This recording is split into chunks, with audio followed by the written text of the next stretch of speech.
Don't buy the horse, buy me instead."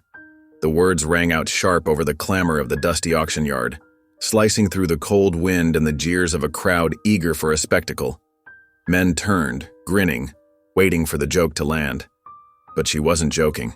She stood there, cheeks flushed from the bite of winter and the sting of humiliation, eyes locked on the stranger in the weather-worn coat. He had come for a workhorse, nothing more.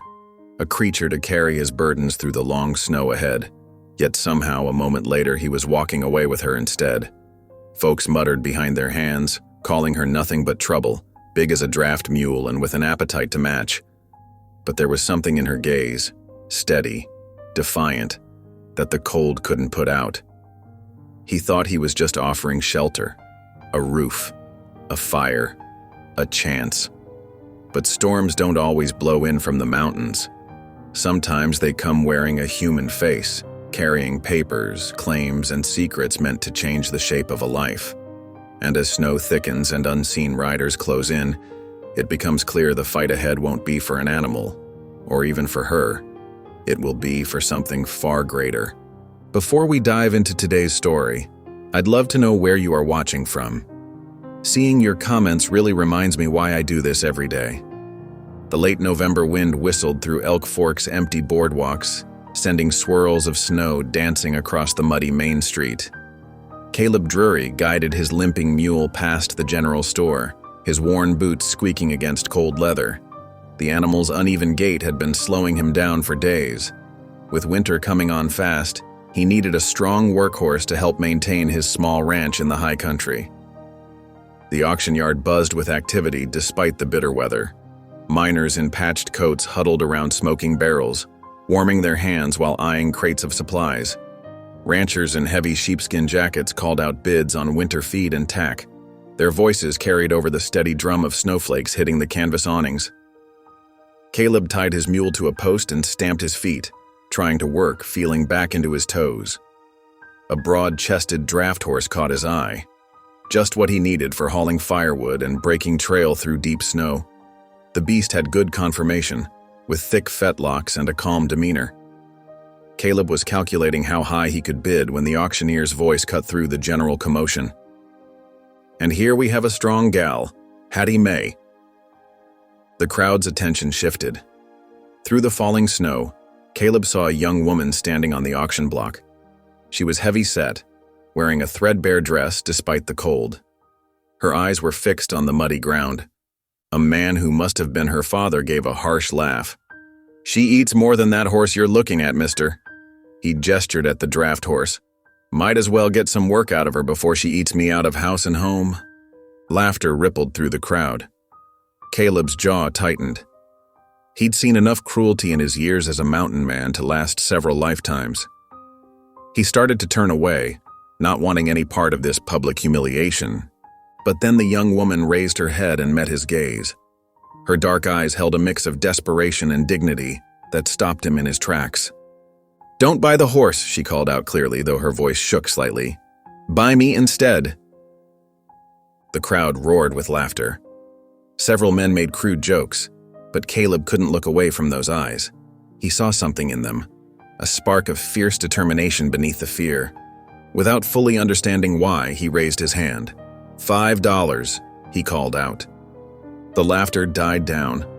Her father's face twisted in surprise. $10, Caleb added firmly when no one else bid. "Sold," the auctioneer declared, clearly eager to move on to more conventional merchandise. "To the gentleman in the buckskins." Caleb's heart thundered in his chest as he stepped forward to complete the transaction. He emptied his money pouch, handing over the last of his silver. The young woman, Hattie, carefully made her way down from the auction block. Up close he could see she was trembling, though whether from cold or emotion he couldn't tell. Her father spat in the mud as they passed. "Good riddance.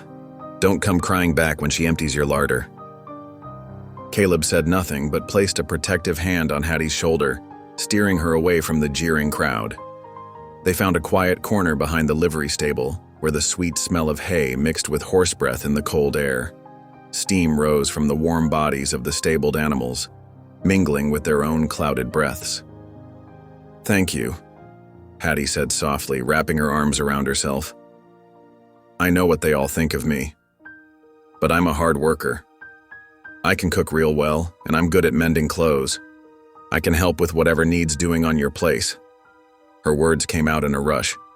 Just, please take me far away from here. Caleb studied her face. Close up, he could see Cherokee features in the set of her cheekbones and the darkness of her eyes. That explained some of the townsfolk's attitude, though not their cruelty. I live up in the high country, he said carefully. It's a hard life, especially in winter. Not much company except the wind, and maybe some wolves. Sounds peaceful, she replied with the ghost of a smile. He nodded slowly, still uncertain why her plea had struck him so deeply. Perhaps it was the dignity she maintained despite everything. Or maybe he recognized something of his own loneliness in her eyes. Well then, he said, we'd best get you a warmer coat before we head out. Can't have you freezing before you get a chance to prove what a good cook you are. The relief that washed over her face made something twist in his chest. Lord above, what had he gotten himself into? But watching her straighten her shoulders and lift her chin, Caleb knew he couldn't regret his impulsive decision. Whatever came next, he'd done the right thing today. The snow continued to fall as they made their way to the general store, but somehow the bitter wind didn't feel quite as cold anymore. The setting sun painted the western sky in streaks of amber and rose as Caleb helped Hattie onto the mule's broad back. She settled behind him, clutching a small flour sack that held everything she owned in the world. 2 faded dresses, a well-worn Bible with her mother's name inside, and a tin hairbrush with half its bristles missing. Hold tight now, Caleb instructed, clicking his tongue to urge the mule forward. The animal's limp was more pronounced with their combined weight, but its steady nature made up for the slower pace. They left Elk Fork behind, the trail winding steadily upward into pine country. Moonlight spilled across patches of snow, making them gleam like scattered silver coins. The mule's hooves crunched through frozen mud, and overhead bare branches creaked in the wind. How far to your place? Hattie asked after a long silence, her voice barely above a whisper. Half-day's ride normally, Caleb replied. Bit longer with the mule favoring that leg. Is it very isolated? Nearest neighbors 3 miles downstream. He paused. Cherokee family. Good folks. Hattie's grip on his coat relaxed slightly at that. My mother was Cherokee, she offered quietly. Caleb nodded, understanding better now why she'd seemed different from the townsfolk. Thought I saw it in your features. They rode on through the gathering darkness. The temperature dropped steadily, their breath clouding in the moonlight. When they reached a frozen creek bordered by sheltering rocks, Caleb reined in. We'll rest here a spell, he said, helping Hattie down. Her legs were stiff from the cold ride and she stumbled slightly. Caleb steadied her with a gentle hand on her elbow. He gathered dry kindling and soon had a small fire crackling. The flames cast dancing shadows on the rock face behind them, while he brewed coffee in a battered tin pot. The familiar ritual helped ease some of the awkwardness between them. Caleb shrugged off his heavy wool blanket and passed it to Hattie. Wrap up while the coffee heats. She hesitated before accepting. What about you? Got my coat. He poured coffee into 2 tin cups. Besides, I'm used to the cold. Hattie pulled the blanket around her shoulders, unable to hide a shiver of relief. Thank you. I haven't slept proper warm in weeks. She stared into the fire, hands wrapped around the steaming cup. Pa sold my winter coat last month for whiskey money. Caleb said nothing, but his jaw tightened at her words. They shared the coffee in companionable silence, listening to the pop and crack of burning wood. When false dawn began to lighten the eastern sky, they mounted up again. The mule's breath steamed in the bitter morning air as they continued their journey. Hattie seemed more at ease now, asking occasional questions about the land they passed through. That meadow come spring? Caleb pointed with his chin. Good grazing there. Wild strawberries too, if you know where to look. I'd like that, Hattie said softly. Learning where things grow. Mid-morning brought them across paths with a mail rider heading toward town. The man tipped his hat politely, betraying no curiosity about their unusual traveling arrangement. Caleb returned the gesture with a quiet morning. Hattie ducked her head, clearly relieved when the rider passed without comment. The sun was low in the west when Caleb's cabin finally came into view. The log structure sat snug against a hillside, sheltered from the worst of the wind. A corral and storage shed stood nearby, everything neat and well-maintained despite its remoteness. "Home," Caleb said simply, helping Hattie down from the mule's back. She stood for a moment, taking in the sight of smoke curling from the stone chimney. Inside, warmth from the banked fire wrapped around them like an embrace. A copper lamp hung from a beam, its soft light gleaming on the polished wood walls. The cabin was small but tidy, with a table, 2 chairs, and a narrow bed tucked in one corner. A ladder led to what appeared to be a sleeping loft above. Hattie's eyes widened at the smell of fresh bread. Caleb moved to the hearth where a Dutch oven sat nestled in the coals. "Put this on before I left," he explained, lifting the lid to reveal a golden brown loaf. "Figured we'd need something substantial after the ride." They shared a simple supper of bread, dried venison, and more coffee. Hattie ate carefully, though Caleb could tell she was hungry. When she'd finished, she looked across the table at him earnestly. "I need to thank you proper," she said. "Not just for today, but for—" She gestured vaguely, encompassing the warm cabin, the good food, the dignity of being treated like a person rather than a burden. "No need," Caleb replied gruffly. "There's something else you should know." Hattie twisted her hands in her lap. "My pa, he don't let go of things easy, even things he claims not to want. He might—" She trailed off, worry creasing her brow. Caleb set down his coffee cup. "Your pa's welcome to try whatever he's thinking. But you're safe here." His voice was quiet, but carried absolute conviction. That's all that needs saying on that subject. Hattie nodded, blinking back tears. The lamp flickered, casting warm shadows across the cabin's walls. Outside, a night bird called, answered by another far up the valley. Within these solid log walls, for the first time in longer than she could remember, Hattie felt the tentative stirrings of hope. Morning light crept through frosted window panes, turning the cabin's interior into a canvas of dancing crystals. Hattie woke in the loft, momentarily disoriented by the unfamiliar scent of pine boards and wood smoke. Below, she heard Caleb moving quietly, stoking the fire back to life. "Morning," he called up softly when he heard her stirring. "Coffee's nearly ready." Hattie climbed down the ladder, smoothing her wrinkled dress. The floorboards felt solid beneath her feet, so different from the creaking boards of her father's failing farmhouse. After a quick breakfast of cornbread, Caleb led her outside. The morning air bit sharp and clean, their breath forming clouds in the crystalline light. Frost coated every surface, making the world sparkle. "Spring's just down this path," Caleb explained, pointing to a narrow trail that wound behind the cabin. "Water's sweet and never freezes, even in deepest winter." He demonstrated how to work the wooden cover he'd built over the spring, keeping leaves and debris out. Hattie filled 2 buckets, the water so cold it made her hands ache. But she didn't complain, grateful for the simple dignity of useful work. Next, Caleb showed her the chicken coop tucked against the barn. 8 hens, he said, scattering feed. Good layers most days.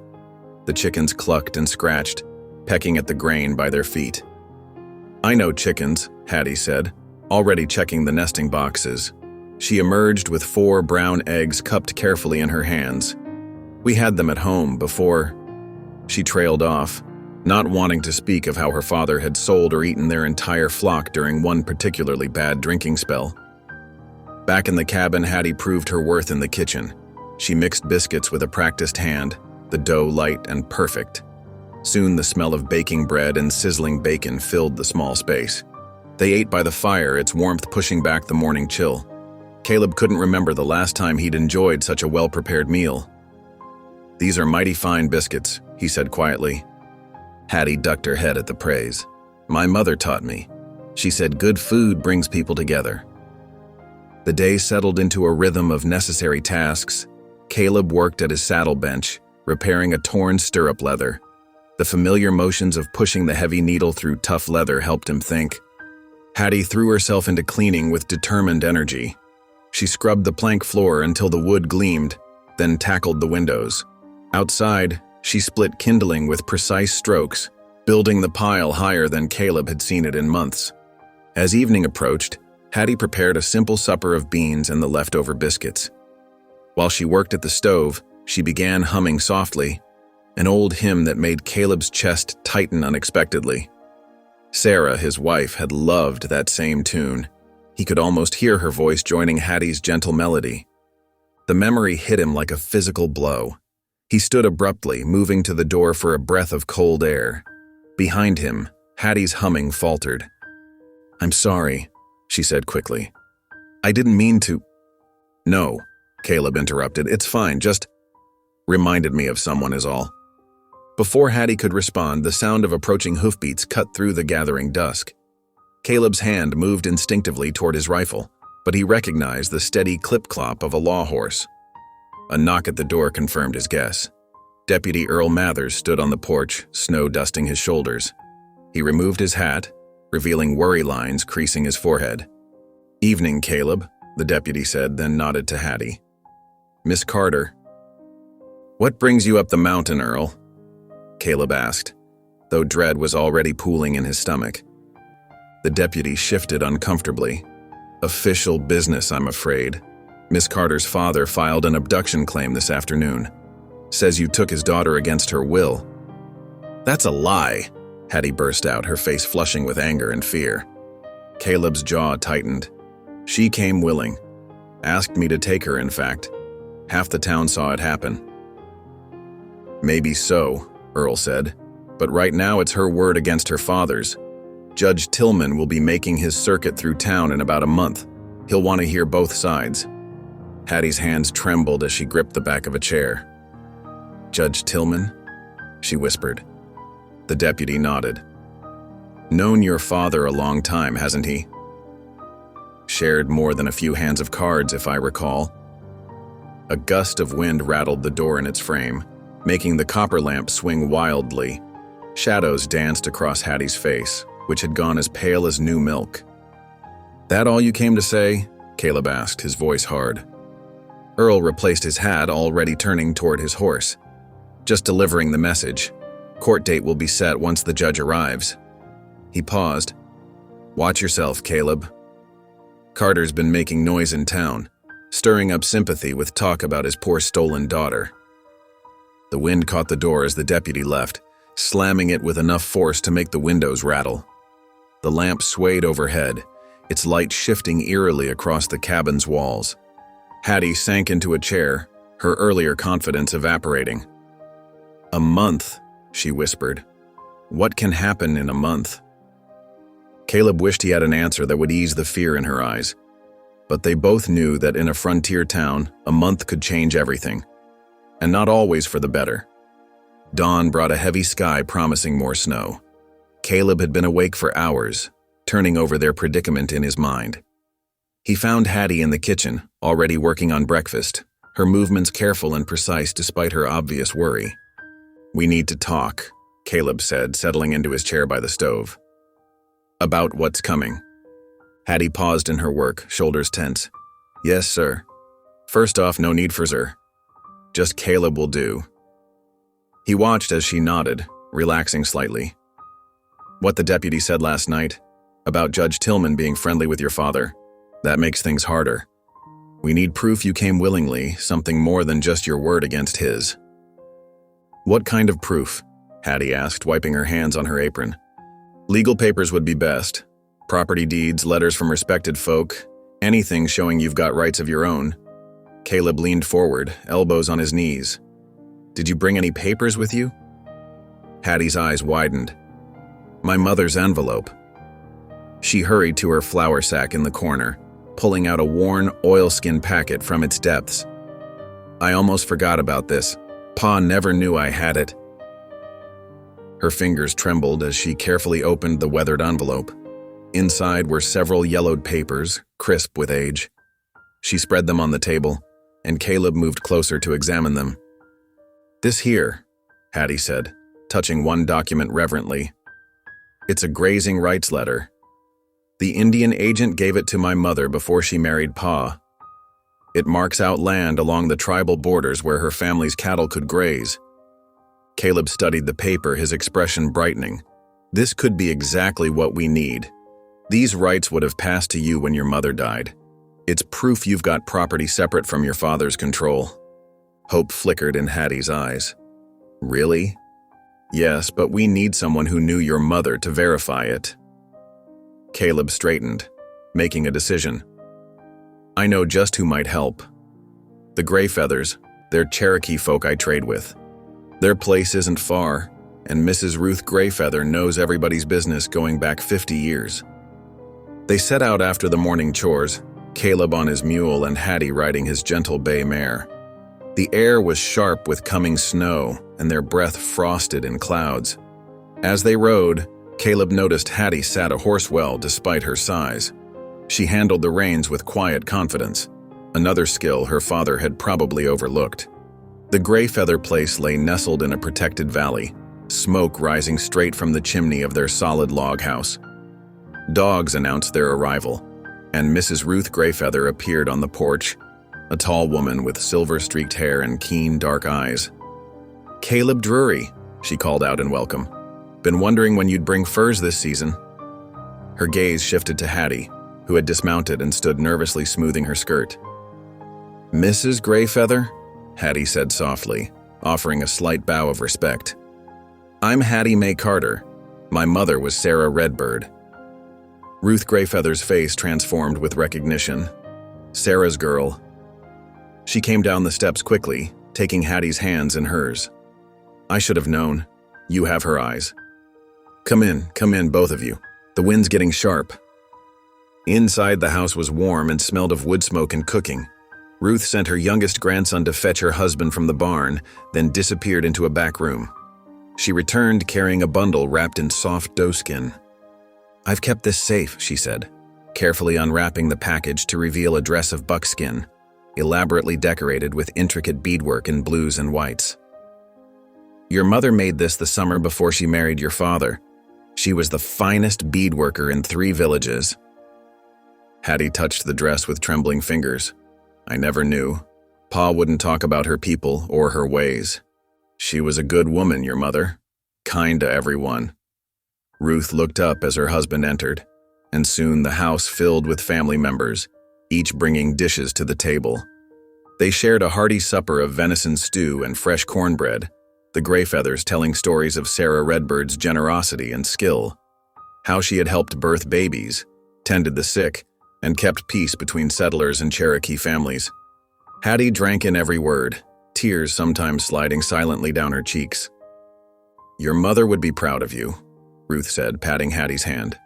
"Coming to find your own way, just like she did. And these grazing rights," she tapped the letter they had shown her. "They're solid. I remember when the agent wrote them. The boundaries are clear and the grant is permanent." Snow had begun falling by the time they needed to leave, fat flakes drifting in the gathering dusk. Ruth wrapped the beaded dress carefully, insisting Hattie take it. "It's yours by right," she said firmly, "and you come back soon. There's more stories to tell and things you should know about your mother's people." The ride home was quiet, both lost in thought as their horses picked their way through the thickening snow. Hattie held the dress bundle close, as if it were made of gold instead of leather and beads. Back at the cabin, after they had settled the horses and rebuilt the fire, Hattie unwrapped the dress one more time. She ran her fingers over the beadwork, tracing the patterns that her mother's hands had created. Finally, reverently, she draped it over the chair beside her bed. "Thank you," she said softly to Caleb, who was banking the fire for the night, "for taking me there, for helping me find this piece of her." Caleb nodded, understanding in his eyes. He knew something about holding on to memories of those lost. As he headed to his own room, he glanced back to see Hattie still gazing at the dress, her face peaceful in the lamplight. Morning brought a hushed world of white. Fresh snow blanketed everything in sight, transforming Caleb's homestead into a pristine landscape. Icicles hung like crystal daggers from the cabin's eaves, catching the pale winter sunlight. Caleb stood at the window studying the weather. The grazing rights letter lay on the table, carefully wrapped in oilskin. They needed to act before Hattie's father could cause more trouble. He turned as Hattie emerged from her room, already dressed for the day's work.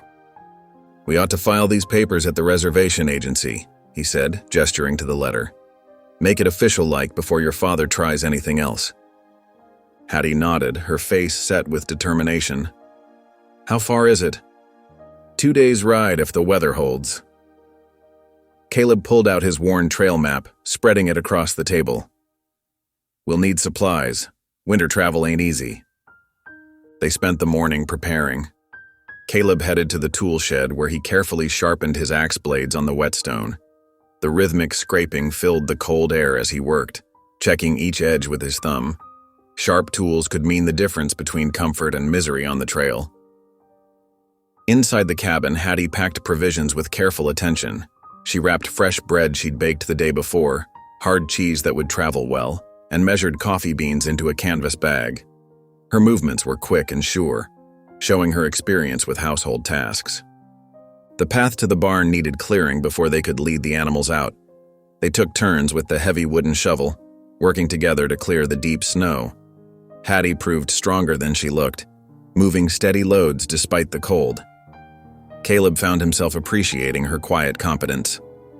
As evening approached, they sat down to a hot supper of beans and cornbread.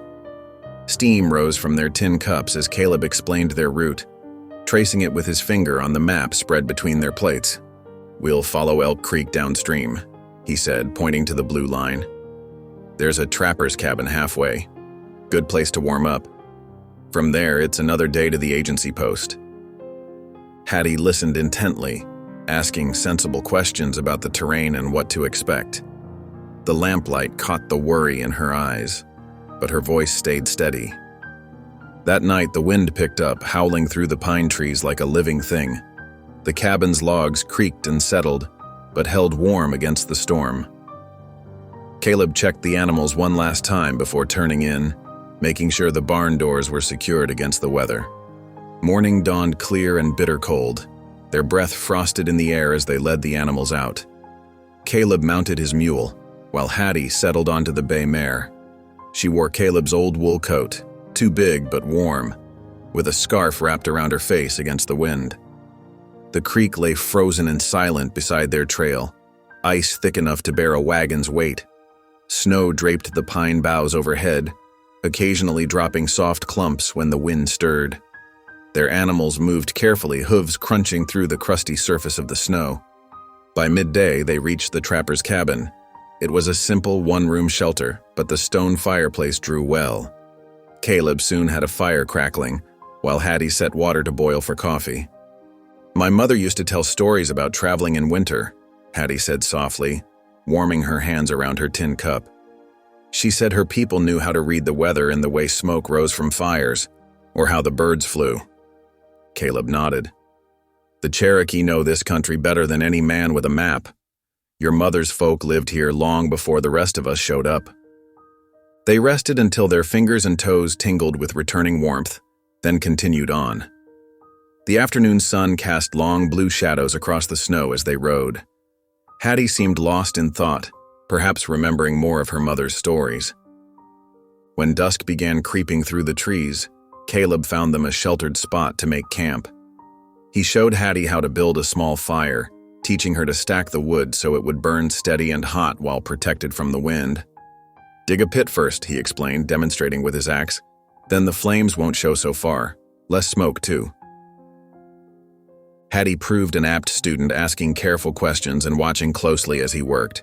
Soon they had a cheerful blaze going, with coffee brewing and salt pork sizzling in the pan. After they'd eaten, they settled close to the fire. Caleb had strung a tarp between trees to block the wind, and Hattie wrapped herself in a heavy quilt. The firelight caught the soft curves of her face as she stared into the flames. "I haven't felt this safe in years," she whispered, so quietly Caleb almost missed it. "Not since Mama died." He studied her profile, seeing both strength and vulnerability there. "You're doing right," he said simply, "standing up for what's yours." Hattie nodded, pulling the quilt tighter. Above them, stars pierced the dark sky between the pine branches, sharp and bright in the winter night. Their horses dozed, standing in the shelter of a thick spruce, steam rising from their backs. The fire popped and settled, sending sparks spinning up into the darkness. Dawn painted the eastern sky in pale streaks of pink and gold. Frost coated their bedrolls, crackling as they packed up camp. Caleb checked the horses while Hattie buried the remains of their fire under snow, just as he had shown her. The trail ahead wound upward into open ridges, leaving the shelter of the pine forest behind. Wind cut across the exposed slopes like a knife, finding every gap in their clothing. Hattie tucked her face deeper into the wool scarf, her cheeks stinging from the cold. Caleb rode slightly ahead, his broad shoulders hunched against the bitter wind. Their horses picked their way carefully along the narrow path, hooves crunching through crusted snow. Patches of ice glinted treacherously between rocks, forcing them to move slowly. The higher they climbed, the fiercer the wind became, whistling past their ears and pulling at their clothes. By midday, the weather had begun to shift. Heavy clouds rolled in from the west, dark with the promise of snow. Just as Hattie was beginning to worry, Caleb pointed ahead. There, fluttering against the gray sky, was the agency flag, a welcome sight after their long journey. The reservation agency occupied a solid wooden building, its windows glowing with warmth. They dismounted stiffly, leading their horses to the hitching rail. Caleb helped Hattie down, steadying her as her cold-numbed legs found their footing. Inside, they stamped snow from their boots in a small entry room. The main office lay beyond, where a gray-haired man sat at a desk, a well-worn Bible placed prominently beside his papers. He looked up as they entered, his weathered face creasing into a welcoming smile. "Mr. Randall," Caleb nodded in greeting. "Hope we find you well." "Indeed you do, Mr. Drury," Randall replied, gesturing for them to come closer to the warmth of his pot-bellied stove. "And who might this young lady be?" Hattie stepped forward, her fingers trembling slightly as she withdrew her mother's letter from inside her coat. "I am Hattie Mae Carter, sir. I have come about my mother's grazing rights." Randall's kind eyes studied her face as he accepted the document. "Carter, you say? I remember your mother. A gracious woman." He carefully unfolded the oil-stained paper, adjusting his spectacles as he read. The office fell silent except for the crack and pop of the stove. Hattie stood very still, her hands clasped tightly together. Caleb remained near the door, his presence steady and reassuring. Finally, Randall looked up, nodding slowly. "Everything appears to be in order. These rights were properly granted and never rescinded." He reached for his ledger. "I will file this officially right now. Once recorded, it will make any claim your father might have legally void." Relief flooded Hattie's face. "Thank you, sir." Randall opened a heavy drawer in his desk, produced a key from his vest pocket, and carefully locked the letter away. "There now," he said, writing in his ledger with careful strokes. "Would you both care for some tea before you head back? That storm's coming in fast." They accepted gratefully, warming their hands around steaming cups while Randall asked gentle questions about their journey. He seemed particularly interested in their visit with the Greyfeathers, noting that maintaining such connections between communities was important. When they finally stepped outside, heavy snowflakes were already falling. The wind had picked up considerably, driving the snow sideways and reducing visibility to just a few yards ahead. "We need to find shelter," Caleb shouted over the wind as they mounted up. "There's an old line shack about an hour from here. Might not be pretty, but it's better than being caught in the open." They rode carefully through the thickening storm, Caleb leading them unerringly despite the poor visibility. The line shack appeared as a dark shape in the whiteness, a simple one-room structure used by cowboys working the distant sections of ranch land. Inside, the shack was cold but sound, except for one shutter that banged loosely in the wind. While Hattie got a fire started in the small stove, Caleb worked to secure the shutter, using strips of leather from his repair kit to create makeshift hinges. As evening settled in, The storm raged outside, but the patched shutter held firm. They shared a simple meal of the last of their trail provisions, sitting close to the stove's warmth. The lamplight cast dancing shadows on the rough-hewn walls. In that quiet space, with the storm howling outside, something shifted between them. Perhaps it was the success of their mission, or simply the intimacy of shelter shared in harsh weather, but words began to flow more freely. "Lost my Sarah 6 years ago," Caleb said softly, staring into the lamp's flame. "Fever took her in less than a week. Nothing the doctor tried made any difference." His voice caught slightly. "Couldn't bear to stay in our house after. That's when I moved up to the high country." Hattie's face softened with understanding. "I was 15 when my mother passed. Father, he changed after. Started drinking more, gambling." She pulled her shawl tighter. "The house felt so empty without her songs, her stories. He wanted me to forget her ways, but I couldn't. Wouldn't." They talked long into the night, sharing the quiet griefs they both carried. When exhaustion finally caught up with them, they arranged their bedrolls on opposite sides of the small room. The storm still raged, but inside, the air felt peaceful, warmed by shared understanding and newly spoken truths. Hattie lay awake for a while, listening to Caleb's steady breathing from across the room. The official filing of her mother's letter felt like a shield being placed between her and her father's anger. For the first time in years, she felt truly safe, protected not just by Caleb's presence, but by the law itself. The journey home proved slower than their outbound trek. Fresh snow lay thick across the trail, transforming the familiar landscape into something dreamlike and new. Their mule plodded carefully through the drifts, steam puffing from its nostrils in the frigid air. The sun hung pale and distant in a pearl-gray sky, offering little warmth against the biting cold. Caleb kept a watchful eye on their surroundings, noting how the snow had smoothed away all traces of their previous passage. Behind him, Hattie sat wrapped in layers of wool, her breath forming small clouds that disappeared into the stillness. The silence between them felt comfortable now, built on shared confidences from the night before. By midday, they reached a familiar pond, its surface sealed beneath a thick crust of ice. Caleb dismounted, his boots crunching in the fresh powder. He helped Hattie down, steadying her as she found her footing in the deep snow. "The mule needs water," he said, reaching for his axe. "Won't take but a minute." Hattie nodded, stamping her feet to keep warm while Caleb approached the pond's edge. The axe rang out sharp and clear as he struck the ice, the sound echoing across the frozen landscape. After several strong blows, water welled up dark and fresh through the opening. While the mule drank eagerly from the break in the ice, Hattie began to hum softly. The melody floated on the winter air, a Cherokee song her mother had taught her, about snow falling on mountain peaks. Her cheeks grew rosy from the cold, but her eyes sparkled with contentment as she watched fat snowflakes drift down around them. "That's pretty," Caleb said quietly, leading the mule back from the water. "Your mother's song?" Hattie nodded, a gentle smile touching her lips. She used to sing it during the first snow of winter, said it was a reminder that even the hardest season brings its own kind of beauty. They mounted up again, continuing their journey as afternoon shadows lengthened across the snow. The trail wound through stands of pine trees, their branches heavy with white.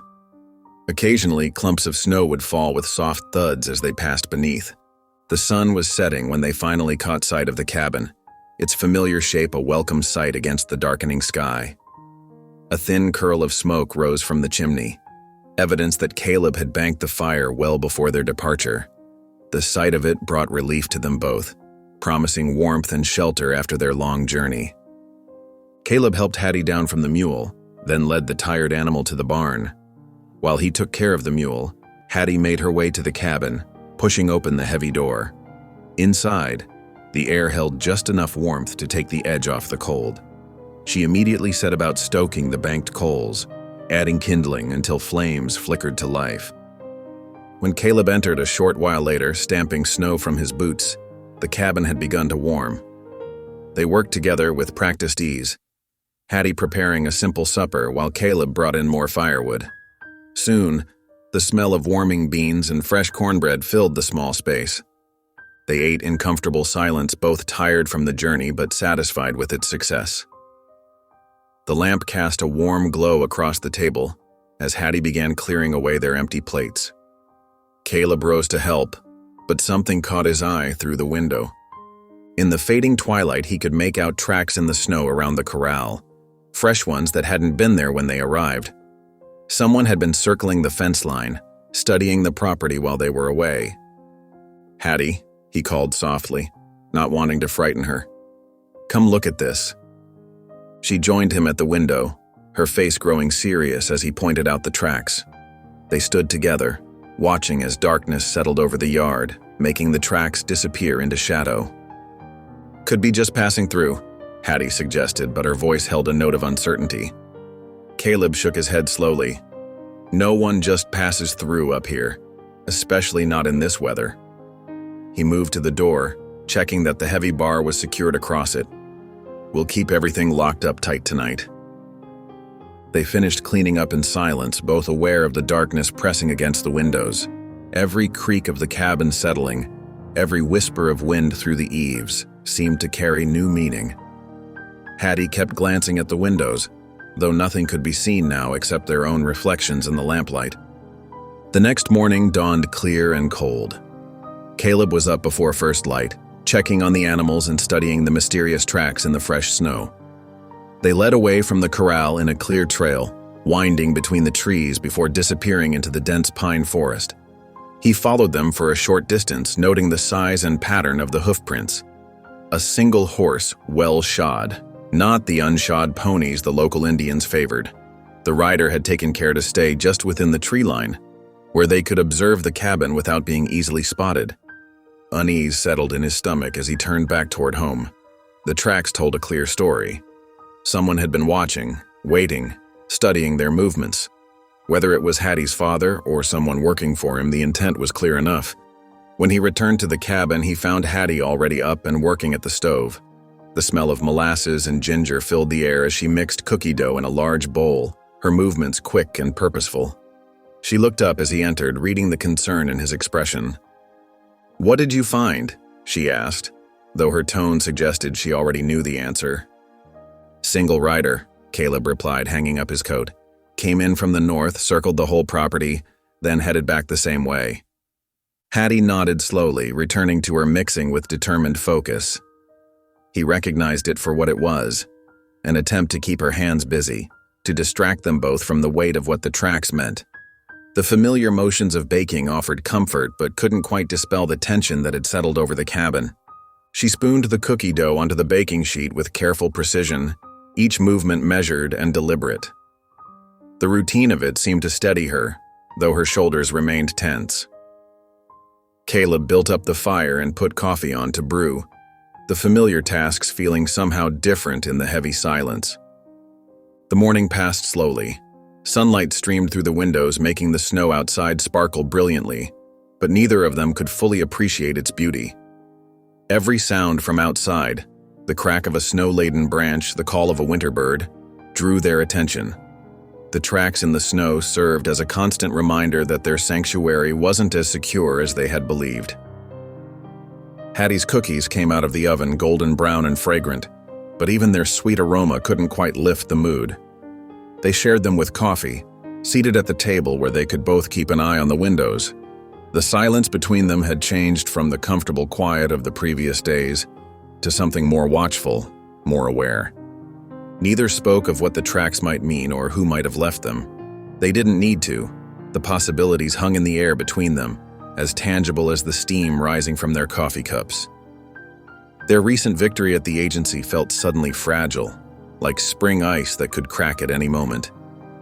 Yet beneath her obvious concern, Hattie's movements remained steady, her presence in the cabin as natural as if she'd always been there.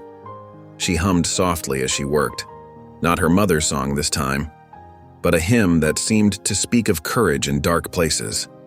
The familiar melody filled the quiet spaces, offering comfort even as they both remained alert to every sound from outside. The third morning after their return dawned bright and bitterly cold. Frost patterns decorated the cabin windows like delicate lace, and the morning sun caught each crystal, making them sparkle. Caleb stood at the door, adjusting his heavy coat while Hattie stirred a pot of morning coffee. "I need to ride into Elk Fork for supplies," he announced, checking his pockets for the list they'd made the night before. "We're running low on flour and coffee, and the mule needs new shoes before the snow gets deeper." Hattie's hands stilled on the coffee pot, her shoulders tensing slightly. "How long will you be gone?"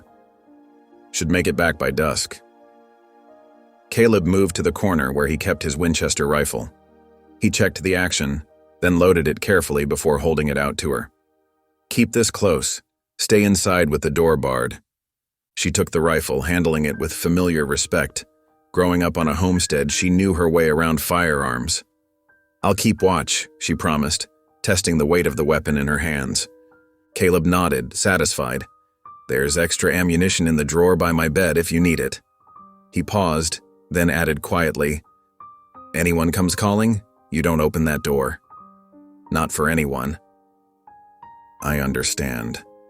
Hattie managed a small smile, though worry shadowed her eyes. "Be careful on the trail."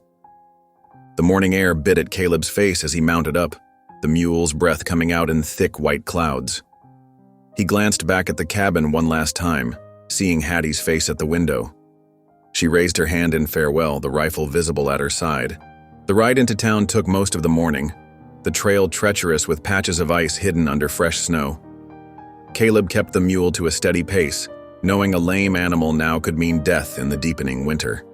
His thoughts kept returning to the cabin, to Hattie alone there with only his rifle for protection. Elk Fork was quiet when he arrived, most folks staying inside where it was warm. He made quick work of his errands: flour and coffee from the general store, fresh horseshoes from the blacksmith, a few other necessities they couldn't produce themselves. The whole time he felt eyes on him, noticed the way conversations died when he entered a shop. Something wasn't right. He pushed the mule harder on the return journey despite the dangerous footing. The sun was already low in the sky, painting the snow-covered pines in shades of gold and purple. As he approached the cabin, his heart dropped. No smoke rose from the chimney. Caleb drew his pistol before dismounting. The door stood slightly ajar, swaying gently in the evening breeze. Snow had blown in across the threshold, undisturbed by footprints. "Hattie!" he called out, pushing the door fully open with his boot. The cabin's interior stopped him cold. Everything was torn apart. Chairs overturned, cupboards emptied onto the floor, bedding ripped from the bunks. His rifle lay on the floor, unfired. A thin layer of snow dusted everything near the open door. On the table, held down by Hattie's mother's beaded dress, lay a single sheet of paper. Caleb's hands shook slightly as he picked it up, reading the crude scrawl. "You'll get her back in town, if you want her." The paper crumpled in his fist as his jaw clenched tight. Without wasting another moment, he grabbed his gear and what remained of their supplies. The mule was tired from the day's journey, but there was no choice. They had to ride. The temperature dropped rapidly as darkness fell. Caleb pushed on, using the last of the twilight to follow the trail back toward town. His breath frosted in the air, and the mule's sides heaved with effort, but he couldn't afford to slow down. Only when the animal began to stumble did he finally pull up beside a creek to let it drink and rest. While the mule drank from a hole he broke in the ice, Caleb paced the creek bank, unable to be still. His mind raced with images of Hattie, her fear when they'd first met, her growing confidence in the cabin, the way she'd started to trust him.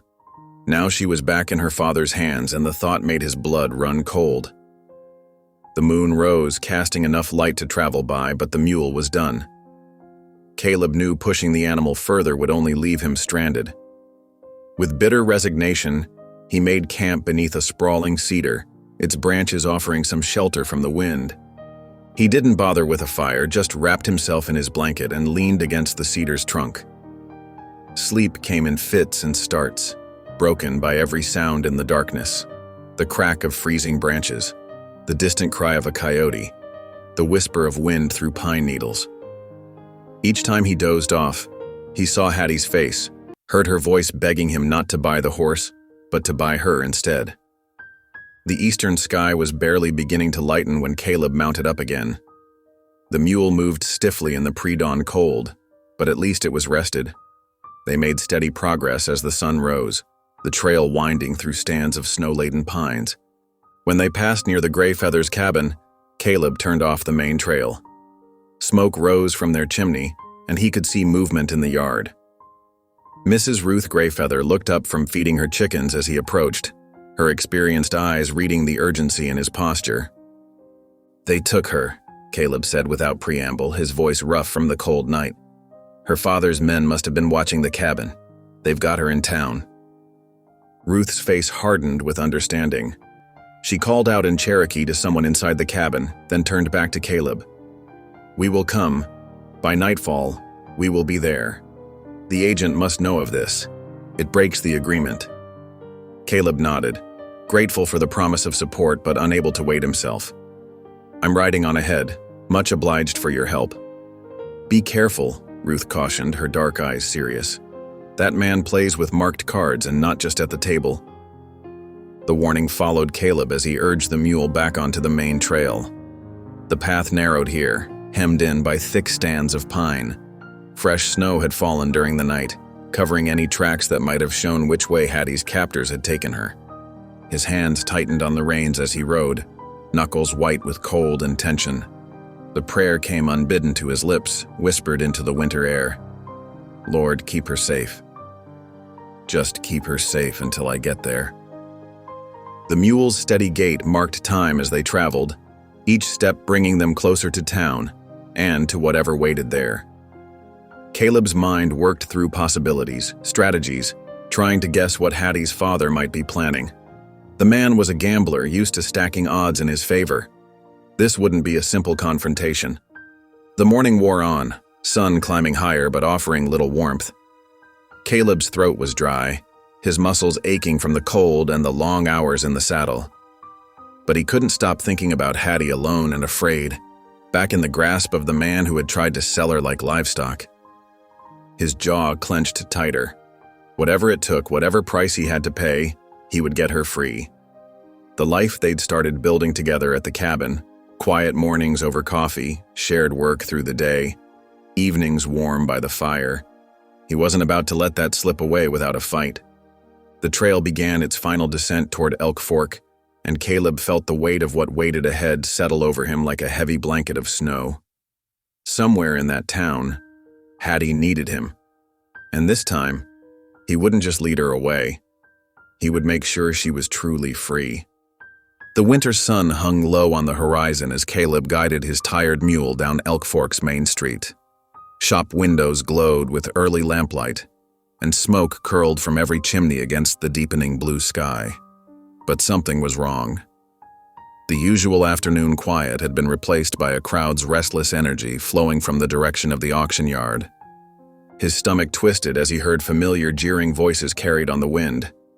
Dismounting stiffly, he tied the mule to a hitching post, his cold, numbed fingers fumbling with the reins. Every muscle ached from the hard ride, but he forced himself to move quickly toward the noise. The auction yard was packed shoulder to shoulder, more crowded than he'd ever seen it.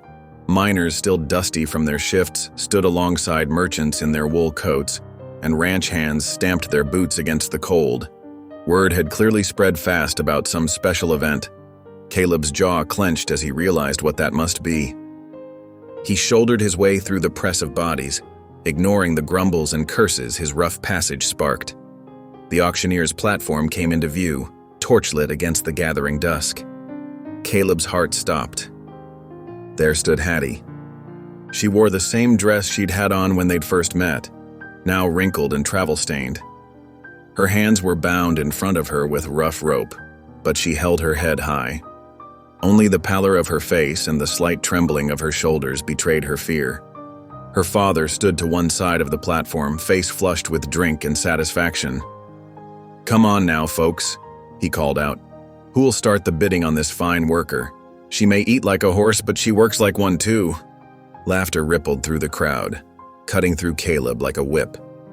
He reached instinctively for his money pouch, then remembered with sick certainty that he'd spent his last silver on supplies that morning. His fingers closed on empty leather. The auctioneer, a thin man in a dusty black coat, raised his hands for attention. "All right, gentlemen, Shall we start the bidding at $5? $3, someone shouted from the back. $3.50. $4, she's worth that just to cook. More laughter followed each call. Caleb saw Hattie flinch at every bid, though she kept her spine straight. Her eyes searched the crowd desperately until they found his face. Her lips barely moved, but he could read the words clearly. Don't leave me.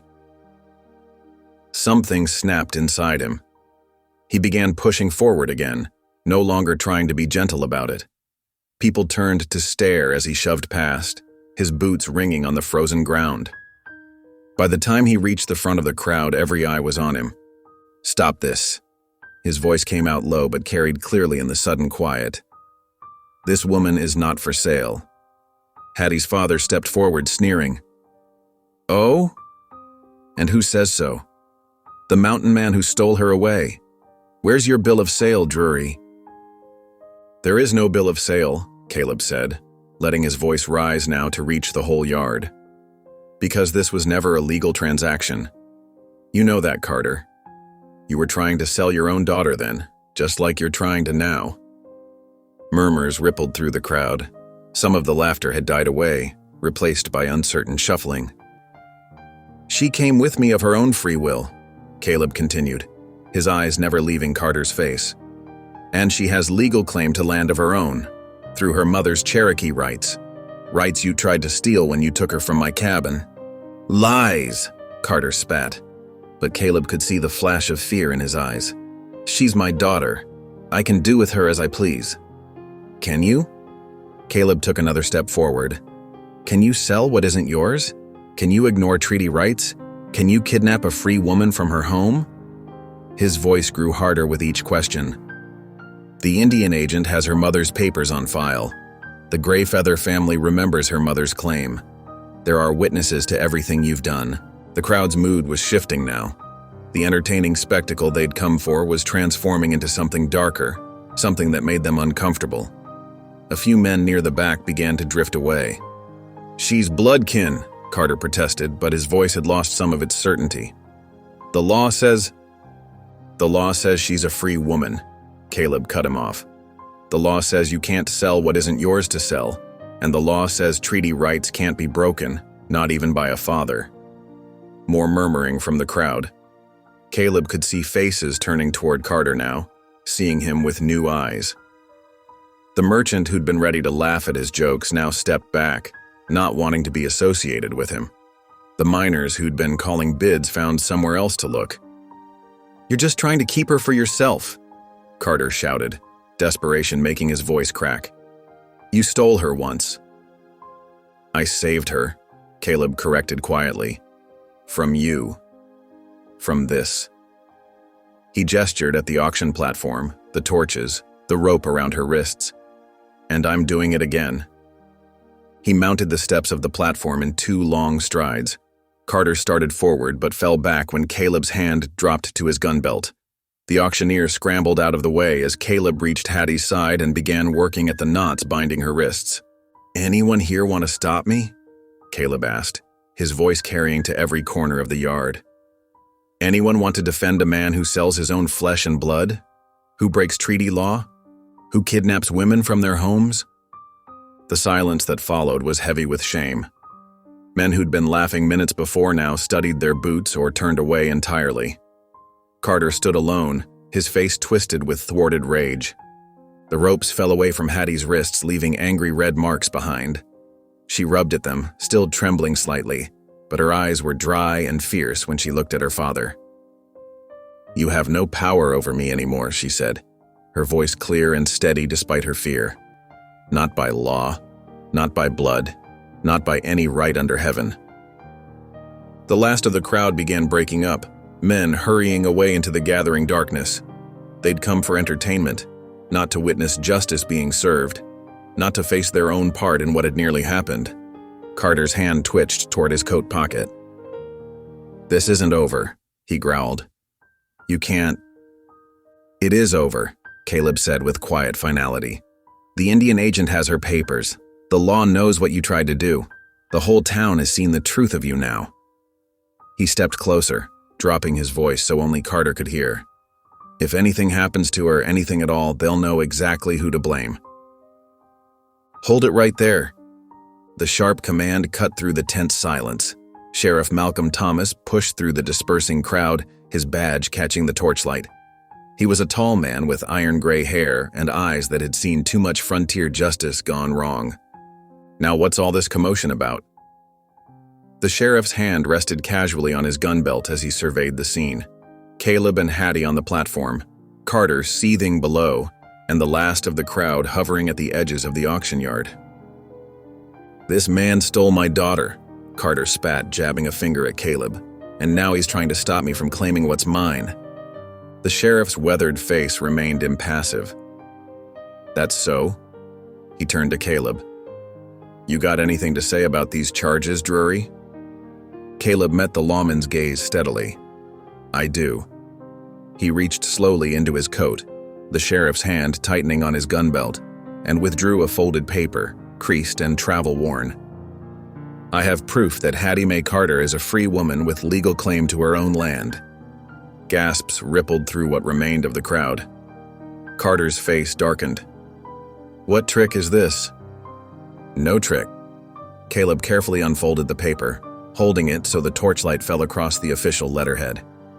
"This is a copy of her mother's grazing rights letter, granted by treaty to Cherokee families. I kept it separate from the original we filed with the Indian agent, in case something like this happened." The sheriff took the document, squinting at it in the flickering light. "This appears genuine, but—" "It is genuine," the new voice rang out clear and strong. Mrs. Ruth Greyfeather stepped into the torchlight, her husband close behind her. She wore her best wool dress and a shawl of bright tribal patterns, her silver hair bound back in a neat braid. The crowd parted before her like water. "I knew Sarah Whitecloud, Hattie's mother," Mrs. Greyfeather continued, mounting the platform steps with dignity. "She was my clan sister. These grazing rights were granted to her family when the treaties were signed. I was there the day she received them." Carter's face had gone pale beneath its flush of drink. "You can't trust Indian talk." "Mind your tongue," the sheriff warned, his voice sharp. He turned back to Mrs. Greyfeather. "You're willing to swear to this before the law, ma'am?" "I am." She drew herself up straight. "And I can tell you more. Sarah Whitecloud was a good woman who died too young, leaving her daughter to a man who never valued either of them. These rights passed legally to Hattie at her mother's death. They cannot be sold or traded away, not by her father, not by anyone." "It's all lies," Carter's voice cracked. "That paper's a forgery. They're trying to cheat me." "The original's on file at the agency," Caleb cut in. "We rode there ourselves to register it proper." The sheriff looked out over the crowd. "Anyone here been to the agency lately? Anyone seen this document?" There was a moment of shuffling silence. Then a gruff voice called out, "I have—" A weathered miner stepped forward, still streaked with coal dust from his shift. "Was there 2 days ago, getting my claim papers renewed.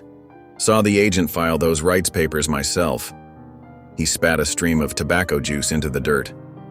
"Recognized the lady there too." He jerked his chin toward Hattie. "Same here," another voice added. 2 more miners emerged from the shadows. "We was right behind Jim in line that day. Saw the whole thing." The tide of sympathy in the yard was turning visibly now. Where before there had been laughter at Carter's cruel jokes, now there were dark looks and muttered comments. Men who'd been ready to bid on a human being minutes ago were now backing away from Carter, as if his shame might be catching. Carter must have felt it. His bravado crumbled around the edges. "You can't. This isn't—" He looked wildly around the yard, searching for allies and finding none. "I'll take this to the judge. He'll set it straight. No need to wait." The new voice was calm, authoritative, and came from the direction of the hotel. Judge Horace Tillman stood at the edge of the torchlight, still wearing his court coat despite the late hour. He'd clearly been drawn by the commotion like many others in the small town. A ripple of movement went through the crowd as people straightened their backs and removed their hats. The judge had that effect on folks. He moved through the yard slowly, his polished boots somehow avoiding the mud, until he stood at the foot of the platform. "I couldn't help but overhear," he said, his voice carrying clearly in the hush that had fallen. "It seems we have quite a situation here. Sheriff, would you summarize the facts as you understand them?" Sheriff Thomas cleared his throat. "Yes, Your Honor, we have Mr. Carter here attempting to sell his daughter at auction." He held up the grazing rights letter. "We also have evidence that the young woman holds legal claim to land through her Cherokee mother, making her a free woman under treaty law. Mrs. Greyfeather and several witnesses confirm the documentation is genuine." The judge nodded slowly, his shrewd eyes taking in every detail of the scene: Hattie's quiet dignity, Caleb's protective stance beside her, Carter's increasing desperation. "Mr. Carter," the judge's voice was measured, "you and I have played cards together many times. I've always known you to be a sharp dealer, but this—" He shook his head. "Attempting to sell a free person is a serious offense, doubly so when that person holds treaty rights. The penalties are significant." Carter's face had gone from red to gray. "Your Honor, And kidnapping," the judge continued as if Carter hadn't spoken. "Breaking and entering. Theft of legal documents, I assume." He glanced at Caleb, who nodded grimly. "The territory takes a very dim view of such actions, Mr. Carter. Very dim indeed." "The girl is my daughter." Carter tried one last time, but his voice had lost all its bluster. "She is a free woman," Judge Tillman corrected firmly. "With legal rights you attempted to suppress, rights witnessed and verified by respected members of this community." He gestured to Mrs. Greyfeather and the minors who had spoken up. "The law is quite clear on this matter." The judge turned to address the whole yard, his voice taking on the formal tones of the courtroom. "Let it be known that I, Judge Horace Tillman, hereby recognize the legal standing of Miss Hattie Mae Carter as a free woman and rightful heir to her mother's treaty lands. Any attempt to infringe upon these rights will be met with the full force of territorial law." He fixed Carter with a stern gaze. "Do I make myself clear?" Carter seemed to shrink in on himself. The fight had gone out of him, leaving behind a small, bitter man who had lost his last grip on power. "Yes, Your Honor," he mumbled. "Sheriff," the judge continued, "I trust you'll ensure Mr. Carter causes no further disturbance?" "Already planning to escort him to the jail to cool off," Sheriff Thomas said, taking Carter's arm firmly. "Maybe a night behind bars will help him remember the law applies to everyone." As the sheriff led Carter away, Judge Tillman turned to Hattie. His stern expression softened slightly. "Young woman, do you wish to press charges for the kidnapping and theft?" Hattie glanced at Caleb, then at Mrs. Greyfeather, drawing strength from their presence. "No, Your Honor," she said quietly but clearly. I think having the truth known is enough. I just want to go home." The judge nodded, understanding in his eyes. "Very well, but remember, you have friends here now. Friends who will speak up if you need them." He looked meaningfully at the minors who had testified, at Mrs. Greyfeather, at the townspeople who had chosen truth over entertainment. The crowd began to disperse in earnest now, the excitement over. Mrs. Greyfeather stepped forward to embrace Hattie, murmuring soft words of comfort in Cherokee. Her husband spoke quietly with Caleb, offering their cabin as a rest stop on the ride home. The torches burned lower, casting long shadows across the auction yard. Where there had been cruel spectacle earlier, now there was only the quiet triumph of justice over greed, of community over cruelty. The law had spoken, and with it a young woman's freedom was finally secure. Judge Tillman settled himself behind the desk in the auction yard office, the small space now serving as an impromptu courtroom. Outside, torchlight flickered through frosted windows as townsfolk pressed close, straining to hear. Inside, the air was thick with tension and wood smoke from the pot-bellied stove. "Now then," the judge said, folding his hands on the scarred desktop, "let's hear both sides of this matter properly." His keen eyes swept the room. "Mr. Carter, since you initiated this evening's proceedings, you may speak first." Carter had regained some of his bluster since being pulled from the auction block. He stepped forward, straightening his vest. "Your Honor, it's simple enough. She's my daughter, living under my roof, eating my food. I've got the right to determine her future, same as any father. And that future involved selling her at auction? The judge's voice carried a dangerous edge. It was just a bit of sport, Your Honor. Carter attempted an ingratiating smile that didn't reach his eyes. No real harm meant. Besides, she's got Indian blood. Everyone knows. I'd choose your next words very carefully, Mr. Carter. Judge Tillman's interruption was soft, but sharp as a knife. Treaty rights are not a matter for jest. In the corner, Mrs. Greyfeather's face had hardened at Carter's words. She held a wrapped bundle close to her chest, her fingers tight on the doeskin covering. Beside her, Caleb stood with his hat in his hands, jaw clenched as he listened to Carter's lies. Your Honor, Carter tried again.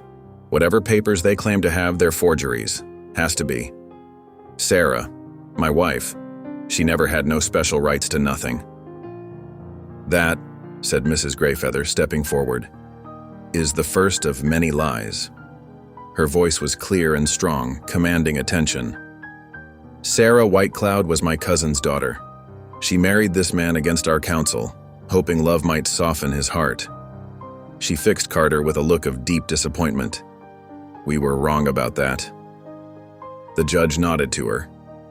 You have evidence to present, Mrs. Greyfeather? I do. She unwrapped the bundle with careful hands, revealing the beadwork dress within. Gasps rippled through the onlookers as she held it up. The lamplight caught the intricate patterns. Thunderbirds and morning stars worked in tiny glass beads, each one placed with precise care. This was Sarah's ceremonial dress, Mrs. Greyfeather explained. Made by her mother's hands, worn at her naming ceremony. The pattern here, she traced a complex design along the yoke. This is her family's mark, the same mark that appears on her grazing rights letter. Carter scoffed. A dress proves nothing could have come from anywhere. Perhaps, said a new voice from the doorway. But this proves something indeed. All heads turned to see Mr. Randall, the reservation agent, standing there. Snow dusted his shoulders, and his breathing was quick from hard riding. In his hands he held a familiar oilskin envelope. Your Honor, he said, stepping inside and removing his hat. Word reached me at the agency about this situation. I rode straight here. He approached the desk, producing the letter from the envelope. This is the original grazing rights document, granted to Sarah Whitecloud Carter 15 years ago. It bears the territorial seal, the tribal council's mark, and, he paused significantly, the family pattern that matches that dress exactly. Judge Tillman took the letter, examining it carefully in the lamplight. This appears to be in order. The land grant is quite specific, 300 acres along Elk Fork, with water rights. He looked up at Carter. Did you know about this document when you married Sarah Whitecloud? Carter's face had gone pale. I might have heard something about it. And after her death? Did you attempt to claim these rights for yourself? The agent at the time wouldn't allow it, Carter muttered. Said they passed to the girl. As was proper under both territorial and tribal law, Mr. Randall confirmed. I found the original denial of Mr. Carter's claim in our files, dated 6 years ago. He was quite persistent in trying to seize control of the land. A low murmur ran through the crowd outside. Several people who had been ready to bid on Hattie were now shaking their heads, disgust plain on their faces. Mr. Carter. Judge Tillman's voice had grown colder with each revelation. It appears you not only attempted to sell a free woman, but did so with full knowledge that she held legal rights to valuable land, rights you had previously tried to usurp. He set the letter down with careful precision. Would you care to explain yourself? Carter looked around the room, finding no sympathy in any face. His shoulders sagged. What was I supposed to do? He burst out. Let her keep land that should have been mine. She's nothing but a burden, eating more than a horse, taking up space, reminder of that woman who… That woman, Mrs. Greyfeather cut in, her voice trembling with controlled anger, was worth 10 of you. She died of neglect, alone in your house while you drank away her pain money at the saloon. We heard even up in the hills. We heard, but she wouldn't leave you." She turned to the judge. "Sarah made me promise to watch over Hattie if anything happened. I've failed that promise too long, listening to those who said it wasn't our place to interfere. No more." A new commotion arose outside. Two miners pushed their way into the already crowded office, snow falling from their coats. "Judge," the first one said, slightly out of breath, "we rode hard from the agency when we heard. We was there when the lady filed her claim." He nodded toward Hattie. "Saw the whole thing proper and legal. Even helped her water her horse after, seeing as how she was tired from the ride." "And you can identify the document?" Judge Tillman asked. "Yes, sir, that's the one, right there on your desk. Recognize the seal and the pattern, clear as day." The judge sat back, surveying the room. The evidence had mounted swift and sure as a winter storm. Outside, the crowd had grown larger despite the cold, their murmuring a constant backdrop to the proceedings. "I believe I have heard enough," Judge Tillman said at last. He stood and the room fell silent.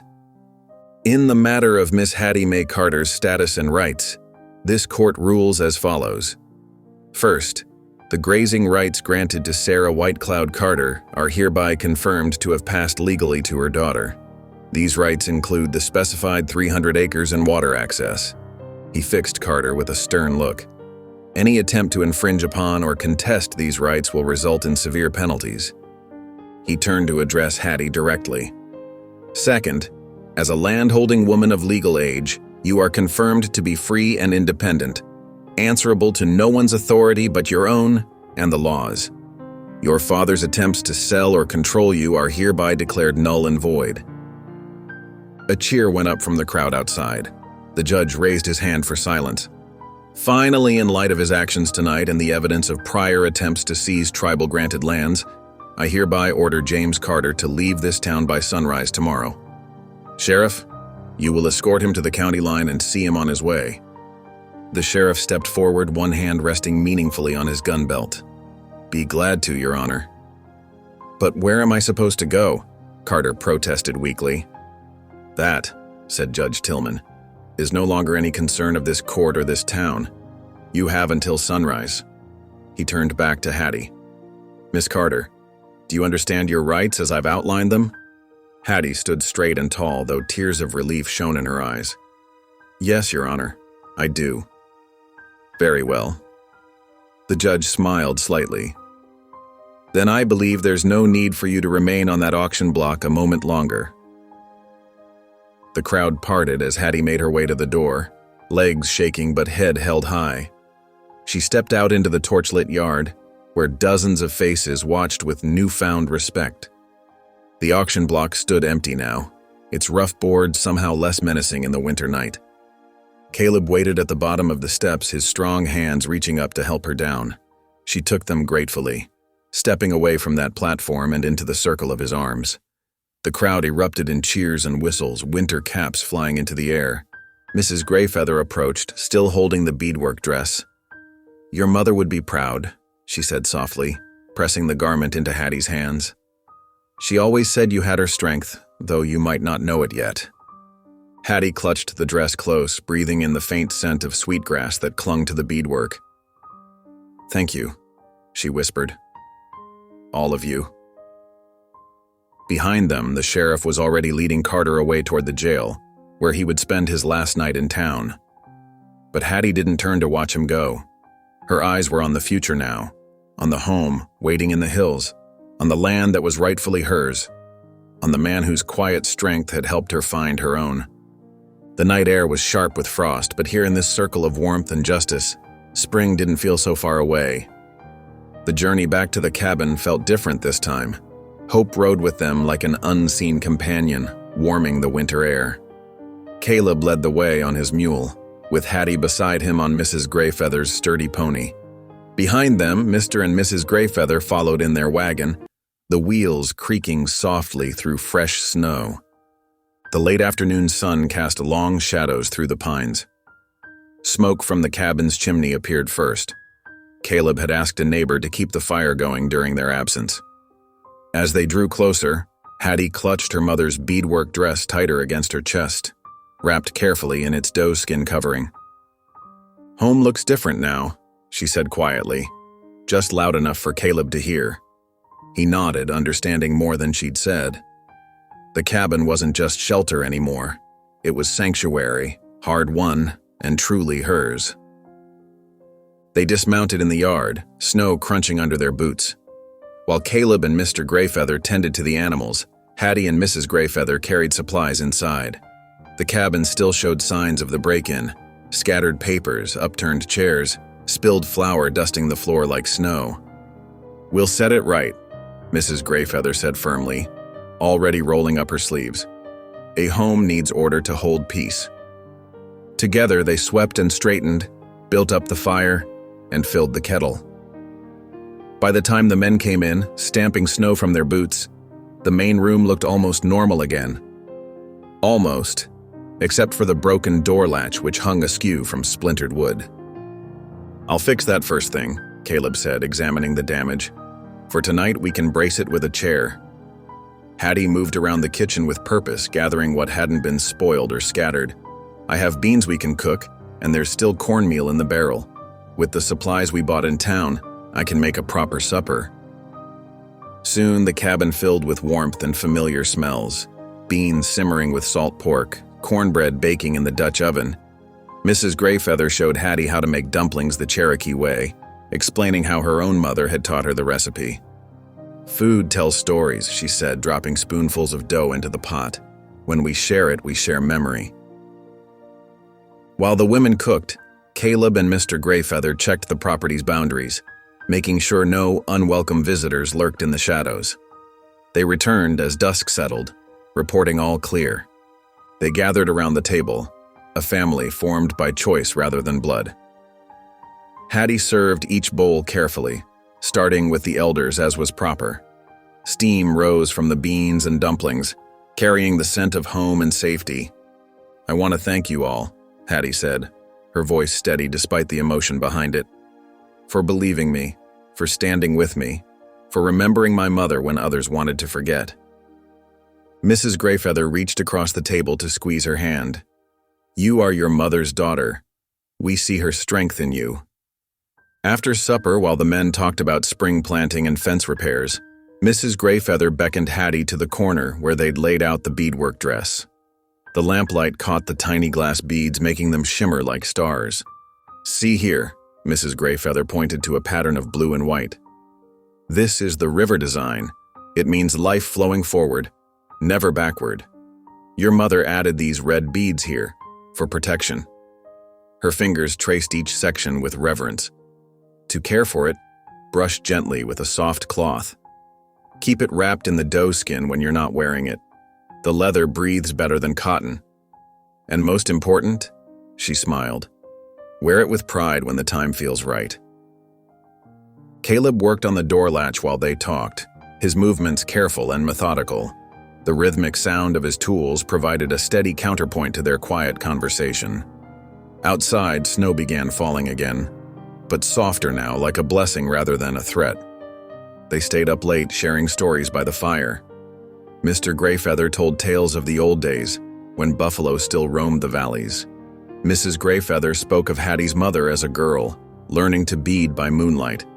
Even Caleb, usually so reserved, offered a few memories of his early days in the territory. When it came time for sleep, they arranged bedding before the fire for the Greyfeathers. Hattie took her usual room, and Caleb made his bed in the lean-to as always, proper distance maintained despite their growing closeness. Morning arrived clear and cold. After a breakfast of coffee and leftover cornbread, the Greyfeathers prepared to leave. Mrs. Greyfeather hugged Hattie tight. "We're just over the ridge if you need us," she reminded her.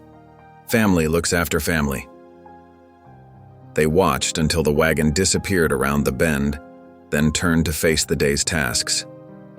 The routine of chores felt like a gift now, simple actions that spoke of permanence and peace. Caleb headed to the chicken coop where several boards had worked loose in the recent storms. The sound of his hammer rang cheerfully across the yard. Inside the cabin, Hattie mixed bread dough, working the familiar rhythm of kneading that her mother had taught her long ago. The day passed in comfortable industry. Caleb repaired the chicken coop, checked the stock, and split more firewood. Hattie baked 2 loaves of bread, their golden crusts crackling as they cooled.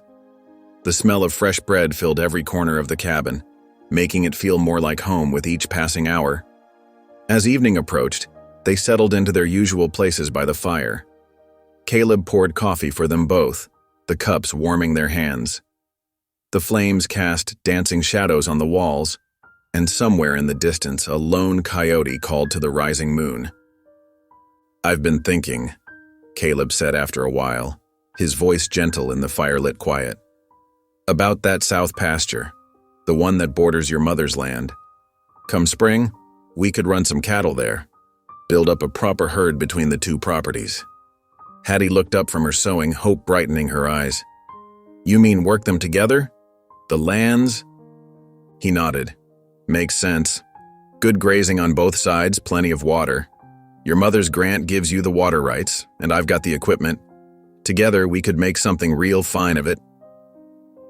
"I'd like that," she said softly, "to build something good from all this."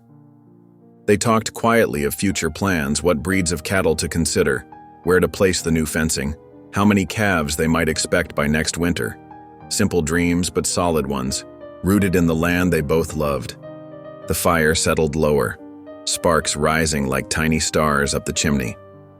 Outside, the snow continued its gentle fall, wrapping their world in quiet. Here, in this warmth, with trust growing between them like spring grass, tomorrow felt full of promise. Hattie's hands moved steadily with her mending, and Caleb whittled a new handle for the water bucket. They didn't need many words now. Peace had returned to the homestead, as natural as breathing, as gentle as the snow falling beyond their walls. February eased into March with subtle changes. The hard-packed snow began softening at midday, dripping from pine boughs and cabin eaves. Mornings still dawned frosty, but afternoons brought hints of spring, patches of bare earth appearing like islands in the white sea of winter. Hattie watched these changes from the cabin window while kneading bread or mending clothes. She kept a careful eye on the south-facing slope where she planned her garden, marking how the snow retreated a little more each day. In quiet moments, she drew rough plans on scraps of paper, rows of beans here, carrots there, perhaps a patch of squash where the ground looked richest. When the first real thaw came, she knew it was time. That morning, she carefully unwrapped her mother's beadwork dress from its doeskin covering. The beads caught the early light, blue and white and red, each one carrying memories she was only beginning to understand. She slipped it on over her everyday clothes, feeling its familiar weight settle around her shoulders. Caleb looked up from his coffee as she emerged from her room. His eyes widened slightly, but he said nothing, just nodded with quiet approval. He understood what this meant to her. The ground was still cold beneath her knees as she worked the soil in her chosen plot. She had saved seeds from the previous fall, beans and peas tucked away in paper twists, carefully marked in her mother's tradition. The earth smelled of promise, dark and rich under the thin crust of winter. "My mother always said spring planting needs prayer," she told Caleb when he paused in his own work to watch. She'd sing while she planted, old songs in Cherokee that her grandmother taught her. "Reckon she was right about that," he replied, leaning on his fence post. Land responds to those who treat it with respect. His own work kept him busy from sunup to sundown. The barn needed expanding. They had talked about buying more cattle come summer, and the current space wouldn't hold them all. Each morning, he hitched the mule to the sledge and headed into the timber stand, returning with logs he'd carefully selected and cut. The sound of his axe rang through the clearing as he shaped the logs, turning rough timber into squared beams. Hattie brought him water and corn cakes at midday, watching as the barn extension took shape. The new framework rose steadily, each beam fitted and secured with the patience of a man who knew his craft. "Might even have room for that horse you've been wanting," he mentioned one afternoon, wiping sweat from his brow despite the lingering chill. "Once we get the spring cattle drive profits." The mail rider's arrival was always an event, his horse's hoofbeats bringing news from the outside world. When he appeared one crisp morning, he carried more than just the usual handful of letters and newspaper. "Special delivery from the territorial office," he announced, pulling a thick envelope from his saddlebag. Mr. Randall sent it himself. Hattie's hands trembled slightly as she opened it. Inside, she found a formal letter confirming her claim to her mother's grazing rights had been properly recorded in the territorial registry. The document bore official seals and signatures, transforming memory and justice into something solid she could hold. "This makes it real," she whispered, running her fingers over the careful script. "Legally real." Caleb read it over her shoulder, his presence steady and reassuring. "Ain't nobody can take it from you now. It's yours, proper and legal." She folded the letter carefully, tucking it between the pages of her mother's Bible where she kept all her important papers. The book sat on her small bedside table, its leather cover worn smooth by generations of hands. As March drew to a close, word spread through the scattered homesteads that the Greyfeathers would be hosting a church service. It wasn't unusual. In weather too fierce for travel to town, folks would gather in homes or the old schoolhouse for worship. Sunday morning dawned clear and surprisingly warm. Hattie wore her best dress, the one she'd carefully mended after her escape from town. Caleb had on his good shirt, the one without patches, his boots polished to a dull shine. They rode together on the wagon, the old mule picking its way carefully along the muddy track. Spring birds called from the bare branches, and here and there, early wildflowers pushed through melting snow patches. The schoolhouse sat in a small clearing, its weathered boards glowing golden in the morning light. Wagons and saddle horses already clustered around it, and the sound of voices carried on the breeze. Inside, sunlight streamed through the windows, catching dust motes in its beams. The rough benches had been arranged in rows, and Mrs. Greyfeather's quilt draped the simple table that served as a pulpit. Familiar faces turned to greet them. Homesteaders, trappers, a few Cherokee families who lived nearby. Mr. Greyfeather led the singing, his deep voice carrying the old hymns. Hattie knew most of them from her childhood, and she joined in softly at first, then with growing confidence. Beside her, Caleb hummed more than sang, but his presence felt right, solid as the wooden bench they shared. "Amazing grace, how sweet the sound," the congregation sang, their voices filling the small space. "That saved a wretch like me." The words carried special meaning now, after everything that had happened. Hattie felt tears prick at her eyes but didn't try to hide them. After the service, people lingered to talk, sharing news and plans for spring planting. Mrs. Greyfeather had brought cornbread and preserves, and others added their own offerings to the impromptu feast. Children played outside in the mud while their parents talked, their laughter carrying through the open windows. "You're looking well, child," Mrs. Greyfeather told Hattie, pulling her aside. "Starting to bloom like a spring flower." Her knowing smile took in both Hattie and Caleb, who stood talking with some other ranchers about cattle prices. The sun was lowering toward the western peaks when they finally started home. The wagon swayed gently over the rutted track, and the air had grown cooler. Hattie found herself humming one of the hymns from the service, watching the shadows stretch across the melting snow. Without warning, she felt Caleb's hand cover hers where it rested on the wagon seat.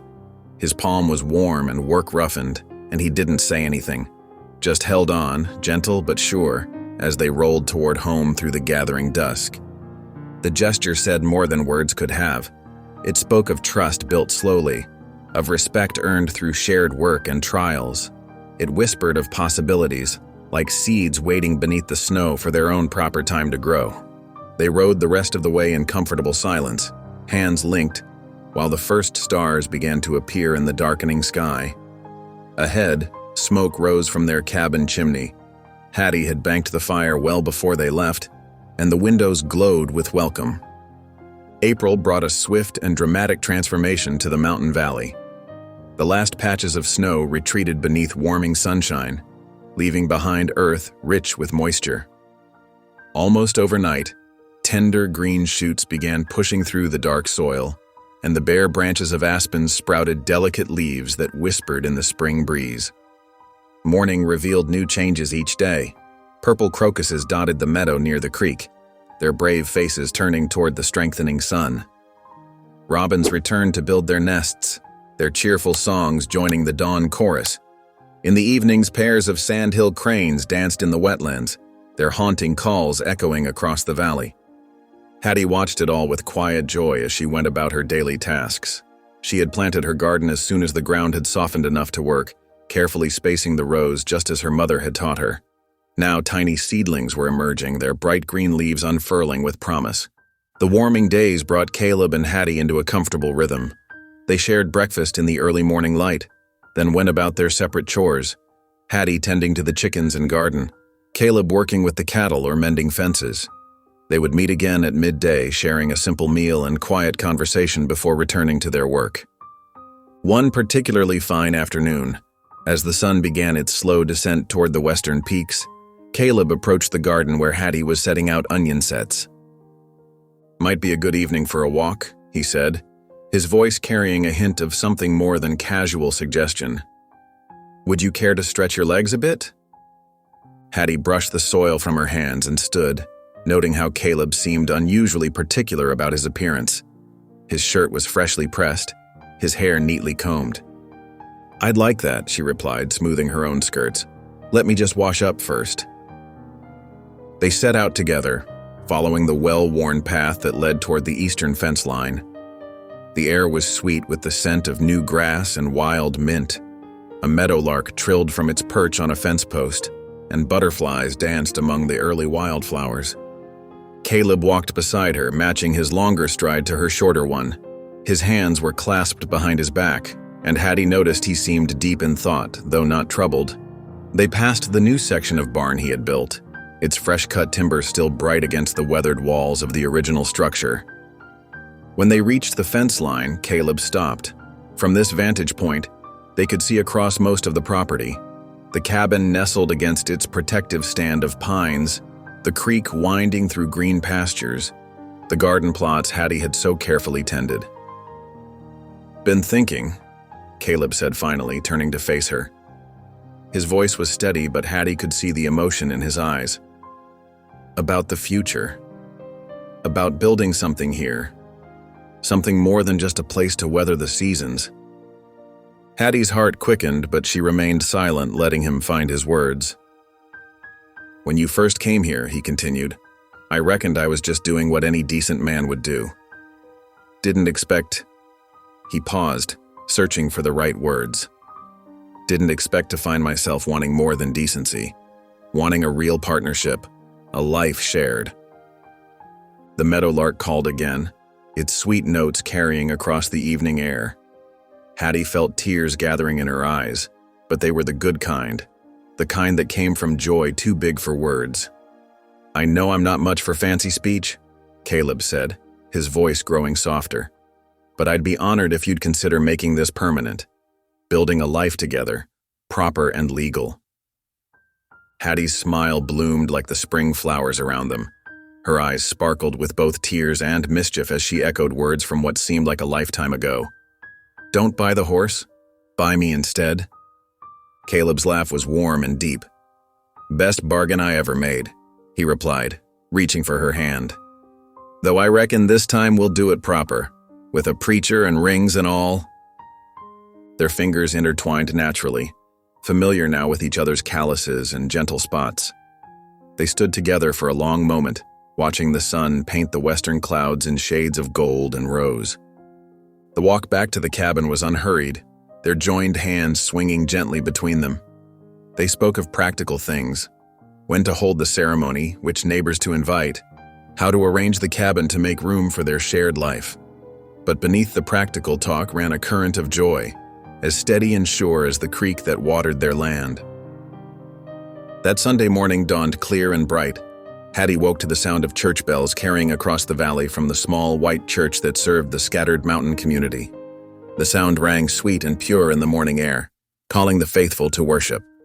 She dressed with special care, wearing her mother's beaded dress. Caleb, too, had put on his best clothes, the suit he kept for special occasions, brushed free of dust and pressed smooth.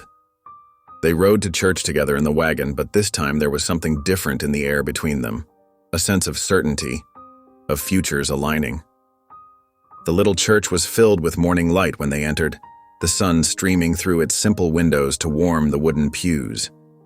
They took their seats side by side, their shoulders touching lightly. Around them, the congregation settled in. Families they had known for years, new settlers just arriving in the valley, Cherokee neighbors who shared their faith while keeping their own traditions. As the preacher began the service, sunlight fell across their faces, warming them with its gentle touch. Hattie felt Caleb's hand find hers again, and she squeezed it gently. The future stretched before them like the view from their fence line, wide and promising with challenges to face but beauty to discover. The bells rang out again as the service ended, their joyful pealing echoing off the mountainsides. Hattie and Caleb remained seated for a moment longer, letting the sound wash over them. In that moment, with the sun warming their faces and their hands clasped together, the future felt uniquely theirs to shape. If this one resonated with you, stick around. I've got another story waiting for you tomorrow, and who knows, it might be just what you needed to hear.